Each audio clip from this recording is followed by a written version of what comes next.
Bonsoir à tous, soyez les bienvenus sur France 3 Alpes.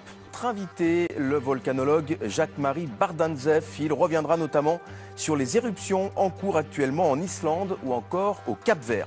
Ils sont souvent endormis, mais ils peuvent très vite se réveiller et devenir très impressionnants. Ce sont les volcans. Et nous allons parler volcans avec notre invité ce soir sur ce plateau, Jacques-Marie Bardantzev. Bonsoir. Bonsoir. Vous êtes volcanologue. Merci d'être avec nous. Alors, c'est vrai, il y a beaucoup de volcans qui dorment, mais il y en a d'autres qui sont en activité. Vous rentrez d'Islande, où il y a actuellement justement une grosse éruption en cours.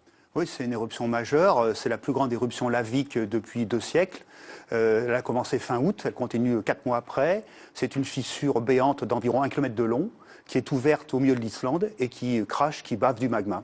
Alors on le voit, les images sont impressionnantes. Vous avez dit vraiment une cicatrice béante sur cette île. Est-ce que c'est dangereux en l'état, un volcan comme celui-ci? Pour l'instant, pas trop, parce que c'est un endroit qui est peu habité et qui est loin de tout. Ce que craint mes collègues islandais, c'est que la balafre s'écarte et qu'elle arrive sous le glacier qui est non loin et que l'éruption devienne sous-glaciaire. On pourrait donc à ce moment-là avoir beaucoup plus de cendres, beaucoup plus de vapeur d'eau, de gaz. Ça pourrait devenir un danger pour l'aviation et également peut-être provoquer des crues glaciaires qui pourraient devenir dangereuses. Pour l'instant, ça va pas trop mal. Il y a ces fameux nuages qui peuvent gêner justement les avions, c'est ça? Voilà, on a vu ça il y a 4 ans. Donc l'Islande, effectivement, est pas loin de l'Europe continentale.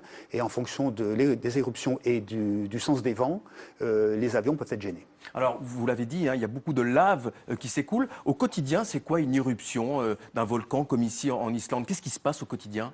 En fait, c'est du magma profond, qui est de la fusion du manteau, qui monte et qui jaillit. Alors, soit sous forme de fontaine de lave, ce que j'ai observé, de coulées de lave ou de cendres. Et puis, ça peut durer entre une journée et puis plusieurs années. C'est des photos que l'on voit à l'instant qui sont très impressionnantes. C'est vraiment fascinant. Il y a d'autres éruptions en ce moment dans le monde. Vous allez partir bientôt au Cap-Vert, c'est ça? Voilà, donc il y a en moyenne 50 éruptions par an dans le monde. Il y en a actuellement une au Cap-Vert, donc au large de l'Afrique, un archipel volcanique qui a fait une éruption depuis fin novembre. Donc je pars début janvier. L'éruption est en train de diminuer, mais elle a fait quand même des gros dégâts, des villages qui ont été recouverts de lave. Il y a 1400 personnes déplacées, donc il n'y a pas de victimes heureusement, mais des gros dégâts matériels. Alors vous êtes un scientifique, bien sûr, passionné, bien sûr, par les entrailles de la Terre. Qu'est-ce que vous faites quand vous allez comme ça sur place?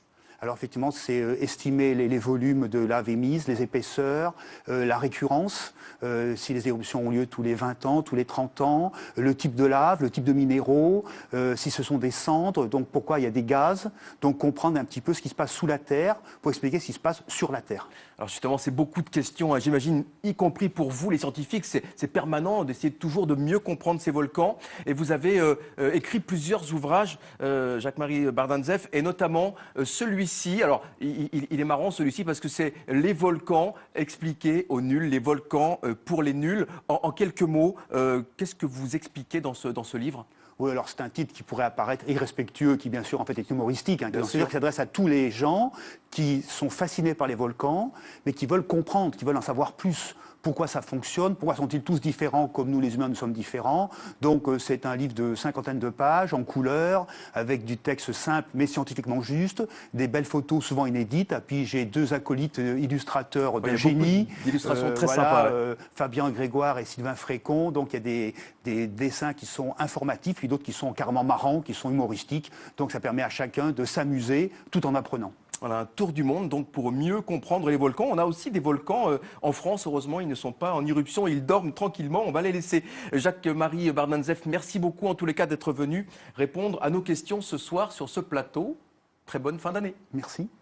Très bonne soirée à tous, à bientôt.